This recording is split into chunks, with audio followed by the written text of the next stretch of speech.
अभी तक रामचंद्र जी के ठेकेदार बने हुए लोगों से मैं ये कहना चाहता हूं कि ध्यान रखना, इस बार जो पार्टी भगवान राम की बात कर रही है ना, वो पार्टी ऐसी नहीं है कि मुंह में राम रखती है और बगल में छुरी रख के चलती हो आप। इस पार्टी के मुंह में भी राम है और दिल में भी राम है और बगल में संविधान है। हम जब राम की बात करते हैं तो बगल में छुरी नहीं, संविधान दिखा के चलते हैं और दिल में राम लेके चलते हैं। तो इसलिए ध्यान रखना इस बार वास्ता ऐसी पार्टी से है आपका। विपक्ष के उस साथियों ने कहा कि अच्छा हुआ आप हमारे राह पे आए। नहीं साहब, हम तो हाथ जोड़ के कहते हैं आपका रास्ता बड़ा खतरनाक है, हम आपके रास्ते बहुत खतरनाक रास्ता है, बेहद खतरनाक, देश के लिए खतरनाक रास्ता है।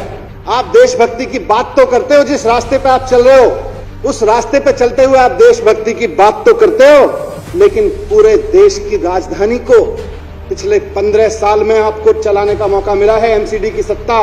आप बात तो देशभक्ति की करते हो, लेकिन व्यवस्था कूड़ा चलाते हो। हम आपके रास्ते पे नहीं चलना चाहते। पिछले 15 साल में दिल्ली में जितना कूड़ा फैलाया है, हम उस रास्ते पे नहीं चलना चाहते। हमको दिल्ली की जनता ने जिस काम को करने का मौका लिया है, हम उसमें ईमानदारी से काम करना चाहते हैं और कुछ करके दिखाना चाहते हैं। ये हमारी देशभक्ति, हम कूड़ा फैलाने की देशभक्ति नहीं चाहते। ये बात तो देशभक्ति की करते हैं, लेकिन पिछले 15 साल में दिल्ली नगर निगम में एक भी नगर निगम का ऐसा स्कूल नहीं है, एक भी जिसके बारे में ये दावे से कह सके कि हमारे नगर निगम के फलाने स्कूल में 5वीं क्लास में पढ़ने वाला बच्चा दूसरी क्लास की भी टेक्स्ट बुक ठीक से पढ़ सकता है। यह इनकी देशभक्ति है। 5वीं क्लास के बच्चे को 5 साल खा जाते हैं एक बच्चे का, और 5वीं क्लास में जब बच्चा पढ़ने पढ़ते पहुंचता है प्रमोट होके, तो उसको दूसरी क्लास की टेक्स्ट बुक नहीं आती।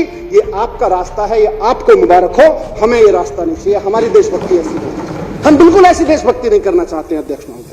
हमारी देशभक्ति तो बच्चों को क्वालिटी एजुकेशन देने की देशभक्ति, हमारी देशभक्ति तो इस बात की देशभक्ति है। हम तो उस रास्ते पे चलना चाहते हैं जिसमें देश के एक बच्चे को क्वालिटी एजुकेशन मिले। सारे नेता अपने बच्चों को प्राइवेट स्कूल में पढ़ा लेते हैं, गरीब बच्चे को नगर निगम में पढ़ाते हैं और कहते हैं इनका क्या, ये तो पढ़ जाएंगे तो सवाल पूछने लगेंगे। मुख्यमंत्री जी ने कहा इनका रास्ता ये, हम इस रास्ते पर नहीं चलेंगे अध्यक्ष। आप सिर्फ बात करते हो। उस भारत माता का एक बेटा जिसके भारत माता की जय आप कह के कहते हो कि हम देशभक्त हैं, जोर से जब भारत माता की जय का नारा लगा के आप कहते हो हम देशभक्त हो गए हैं, उस भारत माता का बेटा किसान अगर आपसे दिल्ली की सत्ता में कुछ कहने आता है तो आप उसको दिल्ली की सत्ता में पहुंचने से पहले बॉर्डर पे कीलें ठुकवा देते हो उसके रास्ते में और कहते हो हम देशभक्त हैं। आप किसानों का रास्ता रोकने के लिए नुकीली ऐसी कीलें खड़ा कर उसके फोटो खिंचवा के दहशत फैलाते हो। ऐसे लगता है जैसे किसान मिलने नहीं आ रहा है, दुश्मन देश चढ़ाई करने आ रहा है। आप किसानों से मिलने से रुकने के लिए, किसानों से सवालों से बचने के लिए उनके रास्ते में कीलें ठुकवाते हो और आप कहते हो देशभक्त हो। आपको ऐसा रास्ता मुबारक हो, हमको नहीं चाहिए ऐसा। आपने कहा, आप अपने शब्दों को करेक्ट कर लीजिएगा, हम आपके रास्ते पे नहीं आ रहे। हमको नहीं चाहिए कि किसान को देशद्रोही कहा जाए।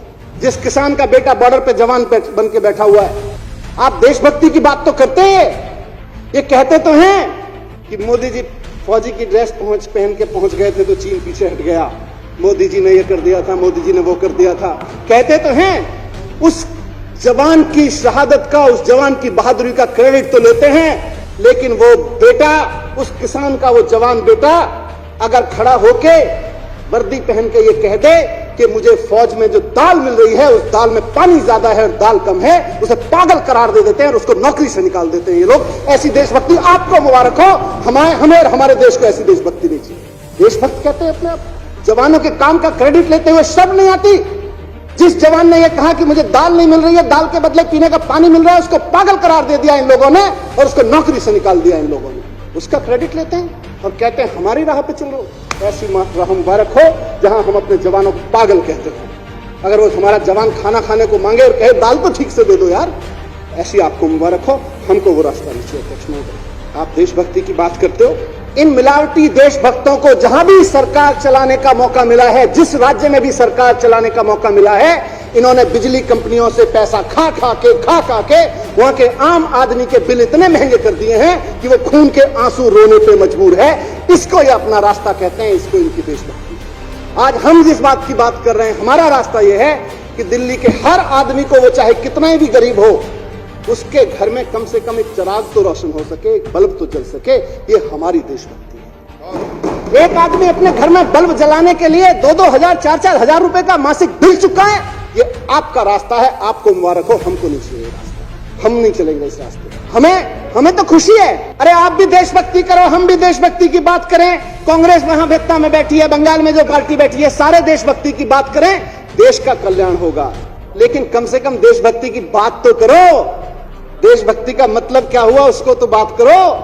आप नारे जोर से लगाते हो और बगल में छुरी रखते हो और अपने आप को देशभक्त कहते हो। हमारे लिए तो अध्यक्ष महोदय दिल्ली की तरक्की ही देशभक्ति है। हमारे लिए तो दिल्ली वाले की तरक्की ही देशभक्ति है। हर दिल्ली वाले की तरक्की हमारे लिए देशभक्ति है। लोग कह रहे हैं कि ये देशभक्तों की पार्टी और इनके नेता देशभक्त अरविंद केजरीवाल जी के होते ये विजन संभव था, वरना तो मुश्किल था। माननीय मुख्यमंत्री अरविंद केजरीवाल जी के विजन में पढ़ना देशभक्ति है और पढ़ाना देशभक्ति है। स्कूल खुलवाना देशभक्ति है, कॉलेज खुलवाना देशभक्ति है, अच्छे सरकारी अस्पताल बनवाना देशभक्ति है, मोहल्ला क्लिनिक बनवाना देशभक्ति है, महिलाओं के लिए मोहल्ला क्लिनिक बनवाना देशभक्ति। अरविंद केजरीवाल जी के मिशन में देश में तिरंगा, दिल्ली में तिरंगा लहराना भी देशभक्ति है और उस तिरंगे के नीचे खड़े हुए एक एक आदमी को मान सम्मान देना भी देशभक्ति है। हर भारतीय को, भारत देश के हर नागरिक को जो तिरंगे के साए में खड़ा है उसको बराबर का मान सम्मान देना हमारे लिए देशभक्ति, और तिरंगा फहराना भी हमारे लिए देशभक्ति है। किसी को छोटा बड़ा समझना हमारे लिए देशभक्ति नहीं है, सबको बराबर समझना हमारे लिए देशभक्ति है। सबको अच्छा बिजली पानी मिले, सबसे सस्ता बिजली पानी मिले, ये हमारे लिए देशभक्ति है। बुजुर्गों को तीर्थ यात्रा पे लेके जाएं, ये भी हमारे लिए देशभक्ति है। हम अपने बच्चों को खूब पढ़ाएं, महिलाओं के स्वास्थ्य का सबका ध्यान रखें और दिल्ली की सड़कों को साफ रखें, ये भी हमारे लिए देशभक्ति है। हमारे लिए दिल्ली का व्यापारी फले फूले, ये भी देशभक्ति है। दिल्ली के युवाओं को रोजगार मिले, ये भी हमारे लिए देशभक्ति है। हमारे लिए ये भी देशभक्ति है कि हमारे कलाकारों को सम्मान मिले। मुख्यमंत्री जी कहते हैं बार बार कि जिनको कुदरत से कम मिला हो उनको कानून ज्यादा दे दे, ये भी हमारे लिए देशभक्ति है।